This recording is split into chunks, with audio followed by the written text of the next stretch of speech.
Hello everyone, कैसे हैं आप लोग। आशा करता हूं आप हमारे पिछले वीडियो से लगातार वाकिफ होंगे, क्योंकि उसी क्रम में आज हम लोग क्लास 11th के लिए सीबीएसई मीडियम से ब्लड सर्कुलेटरी सिस्टम, हमारा जो सर्कुलेटरी सिस्टम था उसी को आगे देखने वाले हैं। आज हम मेन रूप से पाथवे को देखेंगे और ईसीजी को जानेंगे। तो इससे पहले वाले वीडियो में हम लोगों ने क्या देखा था, तो इससे पहले वाले वीडियो में डिफरेंट तरह के ऑर्गेनिज्म के अंदर कितने मोड है सर्कुलेशन का, कैसे कैसे वो सर्कुलेटरी सिस्टम को डन करते हैं, इसके बारे में हम लोगों ने जाना था। और इसी क्रम में आज हम लोग आगे ह्यूमन के ब्लड सर्कुलेटरी सिस्टम के पाथवे को देखेंगे कि कैसे कैसे होल ब्लड बॉडी में हमारा ब्लड जो है वो सर्कुलेट करता है।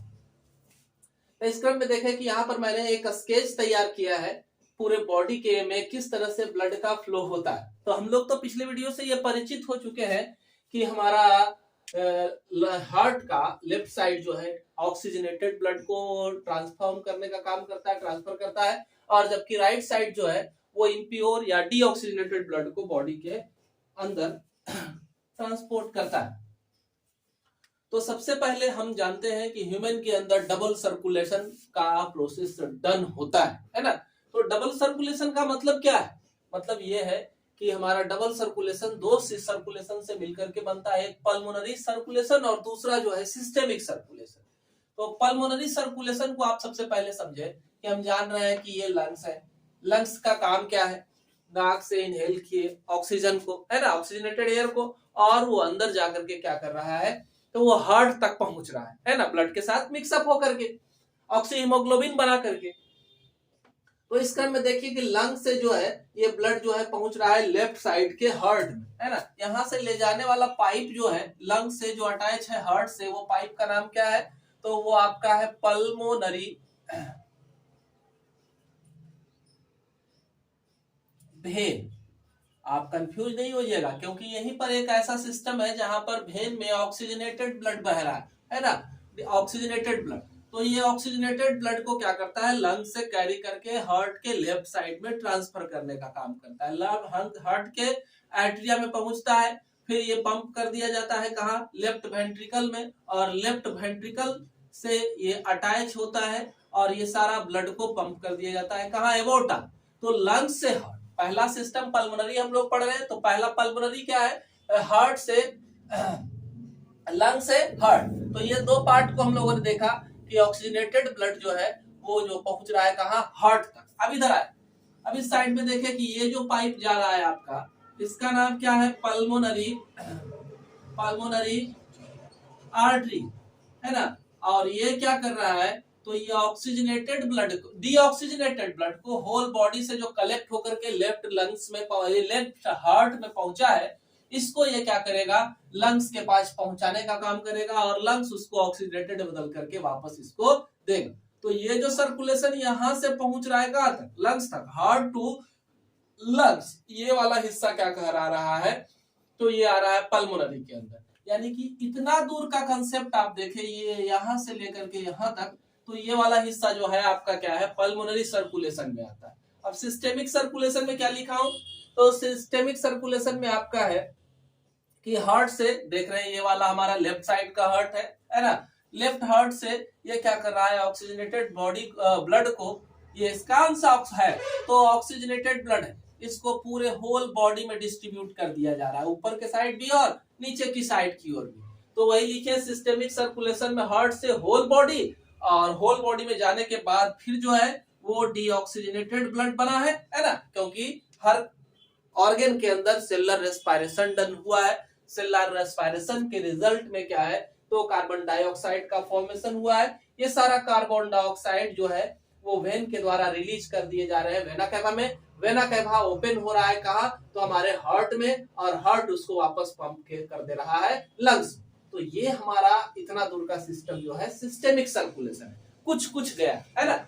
अब पूरी तरह से हम समझे तो फिर से एक बार रिकॉल करता हूं।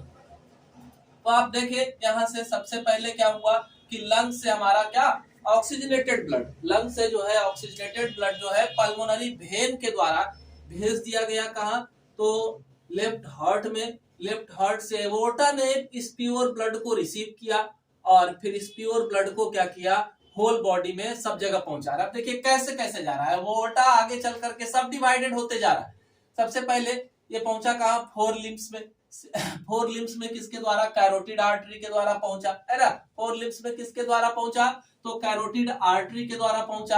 अब बाकी जो ब्लड है वो पहुंचा कहा, हेड और नेक हिस्से में, है ना। ब्रांचियल और सिफालिक आर्टरी के द्वारा ये पहुंचा कहा, हेड और नेक हिस्से में।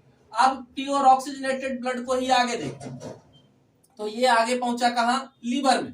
लीवर में किसके द्वारा, हेपेटिक आर्टरी के द्वारा ऑक्सीजनेटेड ब्लड जो है जा रहा है, ठीक है। ऑक्सीजनेटेड ब्लड लीवर के पास पहुंच रहा है, लीवर अपना मेटाबॉलिज्म को कंप्लीट करेगा। फिर क्या है कि मेजेंट्रिक आर्टरी के द्वारा एलिमेंट्री कैलान में भी ऑक्सीजनेटेड ब्लड पहुंच रहा है, रीनल आर्टरी के द्वारा किडनी में ब्लड पहुंच रहा है, फीमोरल आर्टरी के द्वारा ये बोथ लेग्स में ब्लड को ट्रांसफर किया जा रहा है। सारा जगह ऑक्सीजनेटेड ब्लड को आर्टरी ने ट्रांसफर किया, है ना। हर जगह क्या किया, आर्टरी ने ऑक्सीजनेटेड ब्लड को पहुंचाया। अब आगे तो लेग्स या किडनी या कोई भी ऑर्गन जो है वो सेलुलर रेस्पिरेशन को डन किया, ग्लूकोज का ब्रेकडाउन किया, ग्लूकोज के ब्रेकडाउन के रिजल्ट में, है ना, अमोनिया वगैरह और साथ में CO2 का भी फॉर्मेशन हुआ। इस CO2 को रिसीव कर लिया गया, देखिए लेग वाला हिस्सा से ये डीऑक्सीजनेटेड ब्लड जो है आगे चला, है ना। इसको ले जाने वाला कौन सा है, तो फीमोरल वेन है। इसी तरह से किडनी से ले जाने वाला कौन है, तो किडनी से ले जाने वाला रीनल वेन है। लेकिन आप यहाँ क्या देख रहे हैं, एलिमेंट्री कैनाल जो है अपना सारा ब्लड को ट्रांसफर, डीऑक्सीजनेटेड ब्लड को डायरेक्टली ट्रांसफर कर रहा है, किसको, लीवर को। तो ये वाला सिस्टम जो एलिमेंट्री कैनाल और लीवर से अटैच है, इस सिस्टम को हेपेटिक पोर्टल सिस्टम कहा जाता है ना। और ये जिस वेन के द्वारा ट्रांसफर कर रहा है वो हेपेटिक पोर्टल वेन कहलाएगा। ये डायरेक्टली यहाँ नहीं खुल रहा है ना, ये ओपन कहाँ हो रहा है, तो लीवर में ओपन हो रहा है, ठीक है। अब लीवर जो है डीऑक्सीजनेटेड ब्लड को क्या कर रहा है, तो हेपेटिक वेन के द्वारा, कौन सा, तो यहाँ है हेपेटिक आपका वेन, इसके द्वारा ट्रांसफर कर रहा है ब्लड को। और फिर ये ब्लड इस तरह से चलते हुए, हम जानते हैं यहाँ पर दो ठो है, प्री वेना कैवा और क्या, पोस्ट वेना कैवा। तो दोनों वेना कैवा निचला हिस्सा से सारा को रिसीव किया, इतना दूर यहाँ से नीचे वाला हिस्सा से ब्लड को रिसीव करने वाला है पोस्ट वेना कैवा, और ऊपर वाला हिस्सा से, है ना, ब्लड को रिसीव करने वाला कौन है, प्री वेना कैवा। तो इस तरह से सारा जो भी ब्लड है हमारे हार्ट के लेफ्ट राइट साइड के एट्रियम में पहुंचता है, एट्रिया से ट्रांसफर होता है वेंट्रिकल में, और वेंट्रिकल उसको पंप कर देता है कहाँ, पल्मोनरी आर्टरी में, ठीक है। कहाँ ट्रांसफर कर दिया, पल्मोनरी आर्टरी में, और पल्मोनरी आर्टरी उसे लंग्स में पहुंचा दिया, जहां से वो प्यूरिफाई होगा और फिर ऑक्सीजनेटेड होकर के वो वापस पूरे बॉडी में चला जाएगा।